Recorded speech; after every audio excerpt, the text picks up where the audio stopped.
Hello, how are you? I'm well. How are you? And how is everybody out there in Cosmic Waveland? It is nice to see everyone again.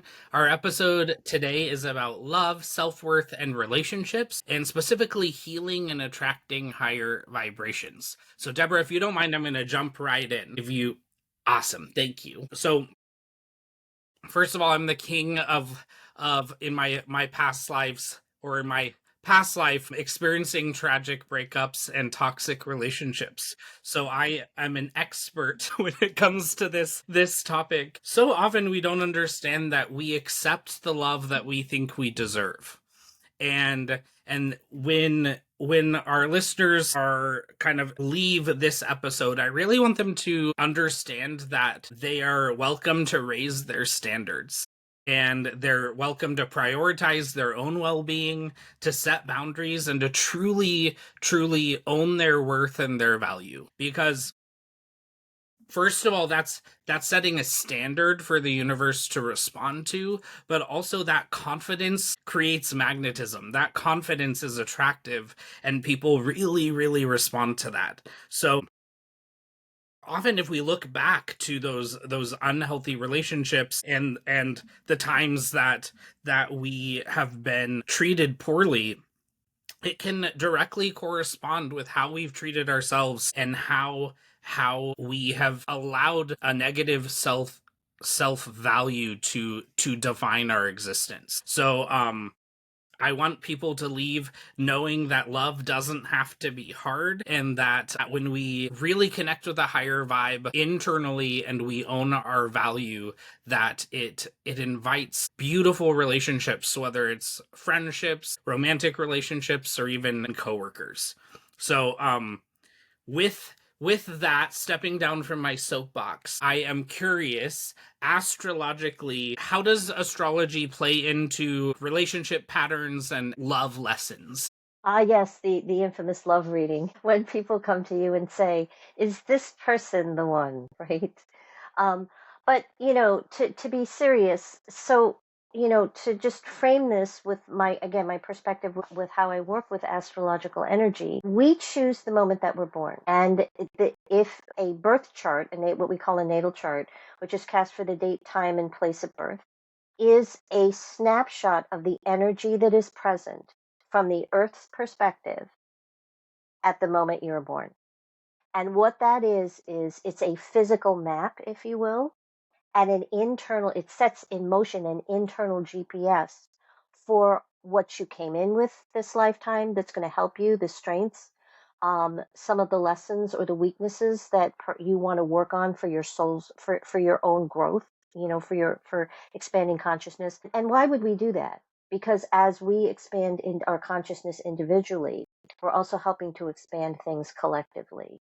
So when we embody our self worth for ourselves, and we claim that for ourselves, we send out that vibrational energy to others to be able to have the courage to claim it for themselves as well, and to create in the collective consciousness that we are all worthy, regardless of how we identify in terms of gender or the colors of our skin or any of those choices that we made coming into this lifetime. Sense of, so whatever we claim for ourselves, we amplify that for the consciousness.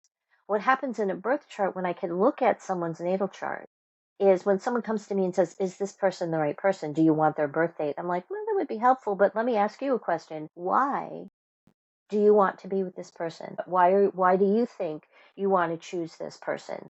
Because what that tells me is their answer is going to give me an indication as to how much in alignment with the things that I mentioned, the personal planets, Mercury, Venus, Mars, and Venus in particular has a lot to do with, people think of it as the planet of love, but really what Venus is the things that we consider precious and that we value in life, and also the things that we need to feel physically, emotionally, mentally, and spiritually whole as a human being. So what's happening is that in that chart is I'm seeing a representation of the energies that you have chosen, that someone has chosen to come in within this lifetime, what kinds of experiences that they're choosing to have in all parameters, including relationships. And relationships are one of the most significant stages, if you will, one of the most significant dynamics that we choose to work out a lot of the internal questions that we have, the areas where we want to stretch and grow. So when I look at astrological energies, I can in a birth chart, I can see what does this person need? And then when they come in and they describe to me the person that they're with, I can see how aligned that is. And I can kind of guide them towards, let's think about what are the reasons for that. On an energetic point in terms of a specific time, so people will often ask for timing questions. When's the best time to get married? And I'm like, what? And there is a fairly long history of the practice of astrology in terms of timing and beneficial times, not beneficial times. Don't get married during a Mercury retrograde, whatever. One of the happiest couples I know got married during Mercury retrograde. Guess what? They both have Mercury retrograde in their birth charts. But if you didn't know their birth chart, you wouldn't know that, and people would be like, "Oh my gosh, don't do this." That's just a minor detail, but to me, what happens in terms of the timing of things, you can look at what is the current energy patterns. So I'm just going to digress for a little bit, and I know in the future people may be watching this, so it might not be as relevant.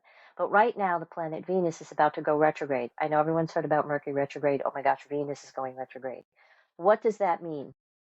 On a broad human consciousness level, this is a really great period. So it's really great that we're recording this now, because that is the really, really aligned energy for reflecting internally. What kind of relationships have I had in my life? What kind of relationships, what have been my experiences? Where am I now? And most importantly, what is my relationship to myself? So that all kind of ties into that. For you, I know you've had so many experiences and you refer to them as to how relationships have transformed and evolved for you in terms of connecting with your relationship with yourself. Are there some stories you want to share with us about that? Well, I'm gonna keep I'm gonna keep the specifics of my stories to myself at this moment. I'll save that for my memoir, for my blog that you guys Okay. can go in. But one thing I do want to mention is that we can't control other people and we can't control their behavior or their actions. All we can control is ourselves. And when we remember that, it's super empowering. And when I apply that to my relationships, I can confidently affirm that every breakup has been an absolute upgrade, and walking away has been a declaration of self worth and my value. So, when I've left every relationship, I have been given the opportunity from the universe to really reflect emotionally on where I need to be better setting boundaries and where I can better love myself. And the same thing applies actually for any of the jobs that I've left. When I leave that job, it's not just about career growth or an opportunity, but it's about recognizing my value and my worth and insisting that I insert myself in situations that reflect that value. What about you? Well, I really like that you just brought up work, because the fact of the matter is, when we talk about relationships, we always think about interpersonal dynamics, okay? And maybe we can think about the relationships we have with our pets. But in fact, we are in relationship to everything. We are in relationship to our career. We are in relationship to our living environment. We are in relationship to the food that we take in. We are in relationship to the stories that we tell ourselves, those stories that kind of live inside of our head. So really, relationship is really a category, an area where it goes beyond just the interpersonal dynamics and the finding the soulmate or finding the right one. And family relationships are certainly one of those arenas where we see a lot of things played out. When we talk about family, one of the things I love that we talk about in our community is we talk about family and then we talk about chosen family. So oftentimes people are born into situations where the family dynamics are very challenging, and a lot, particularly for people when we start to make the decisions to get healthy, to set boundaries, to claim our self-worth, there's pushback from that. And finding for yourself chosen family, finding, as we call, your tribe, the people that, as we say, you would invite into your blanket fort, to shelter, shelter through the tough times with, the people who are going to support you, and also the people who are authentically going to challenge you, the people who are going to say, hey, come on, let's, face this fear, let's go do this, stop doing your readings by email and let's see you in person. So that it's recognizing that we make choices in relationships, and we're kind of conditioned, and this is so true particularly for myself as a mother. Like, everything in my world changed when I became a mom. To be handed this tiny little human being and go, OMG, I am responsible for an entire human being. Where is the instruction manual? Oh, right, I could do her birth chart. There you go. But um, to understand that we we want to, I put my daughters first. It's a motherly instinct. But I also had to come to a certain point in my journey as a mother of realizing that there were times when I needed to put myself first, because if I didn't put myself first, I wouldn't have enough to give to my daughters. I wouldn't have enough to give to my family. If I don't put myself first, I don't have enough to give to my aging parents. So it comes back again in relationships and loving yourself, that self-worth, the things that we need to do, the barriers that we need to overcome to get to that point where we know that putting ourselves first is not selfish. It is self-full. It is a self-full kind of a response to do. And I think that the relationships that we have in our life often push us into these sort of situations where, okay, are you putting, how are you relating to yourself in the context of this relationship? So, what are some of the things that you find are helpful? You've talked about your journey of growing and evolving through the relationships that you had in your life. What are some of the things that helped you recognize and use those relationships as growth opportunities for yourself? Sure. So I try to distinguish like what are like red flags that are things that I should be aware of, or things that I should pay attention to and maybe like respond to, which are like things like that make us feel small or insecure or drained, like any of those things that a partner does that diminish us, like those are serious concerns, and those can't be tolerated. We need to either um we need to establish boundaries, or really affirm that those are unacceptable, versus opportunities for growth, or where we're being challenged to step up and be stronger and align with a higher version of ourselves. There are distinct differences to those things, and that's where I think relationships can be challenging, but they can help us evolve and grow and be better. So some questions that I might ask myself to figure out where that energy is in a relationship is, am I growing or am I just enduring? So if we're just tolerating an existence in a relationship versus growing, there's something there that is probably off balance. Or do I feel more like myself with this person, or do I feel like I'm losing myself? That's something that can throw that relationship balance off.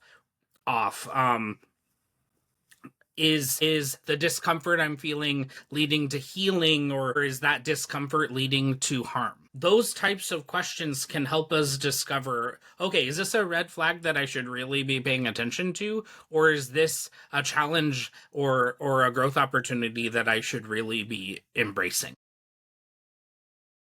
Deborah, for John, it's you, oh, well, yeah, just yeah.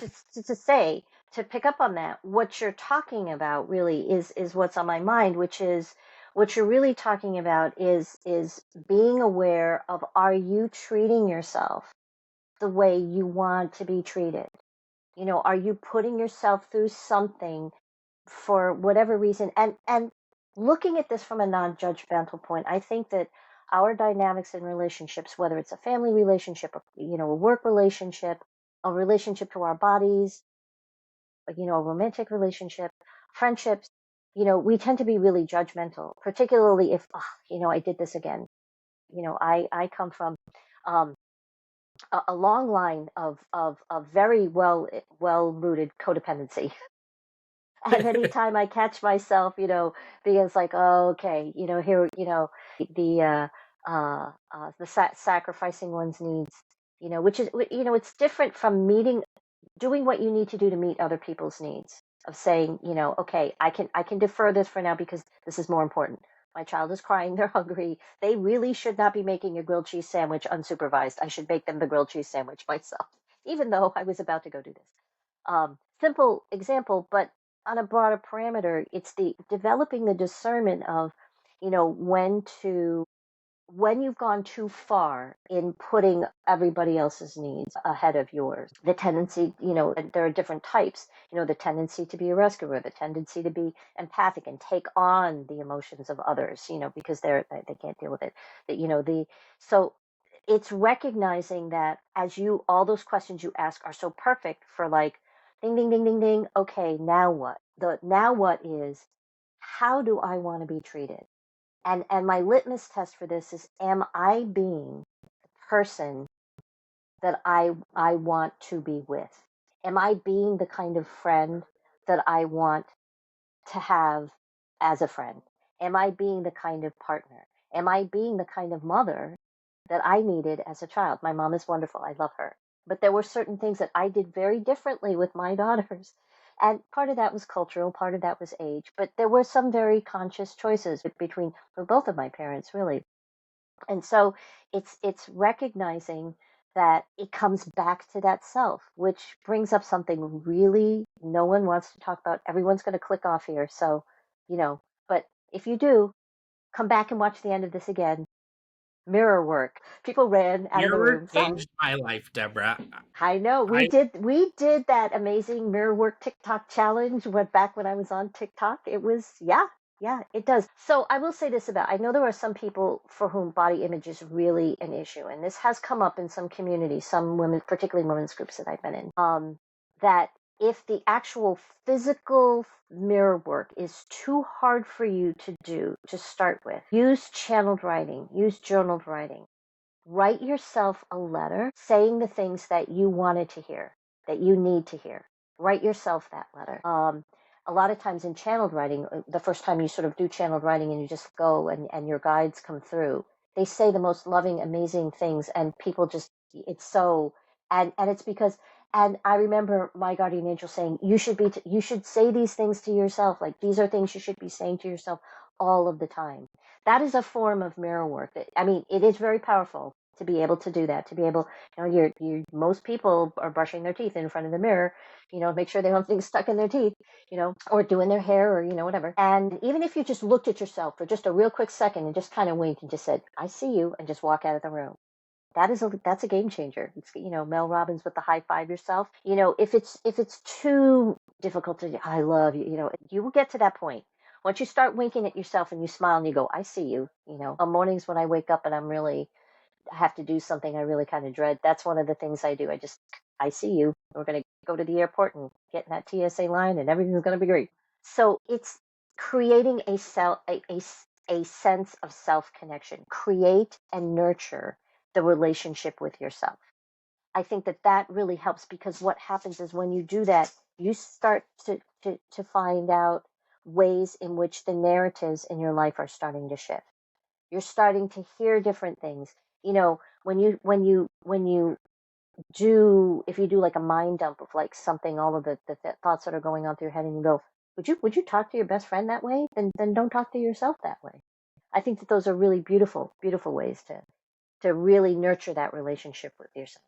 Once you start to nurture the relationship with yourself, your external relationships will change. Word of warning, the ones that really no longer serve you will be very, very evident, and you have to find a way to gently and gracefully let them go with no judgment, just compassion and blessing, and understand that that's creating space for the relationships with the more supportive vibration to come in. Yeah, absolutely. And and so often we partners and the friendships and the chosen family that come into our lives when we truly start to value ourselves and live authentically are better than we ever could have imagined. Do you have any closing words for us, Deborah? Go write yourself a letter, everybody. Write yourself a Yes, letter. a really sappy love letter. Yes, write yourself a beautiful love letter. Awesome. Thank you so much. Our next episode is going to be about astrology and angelic guides as a life map, understanding destiny and free will. That's going to be a fun one. Oh yeah, awesome. See everyone soon. Okay. Bye.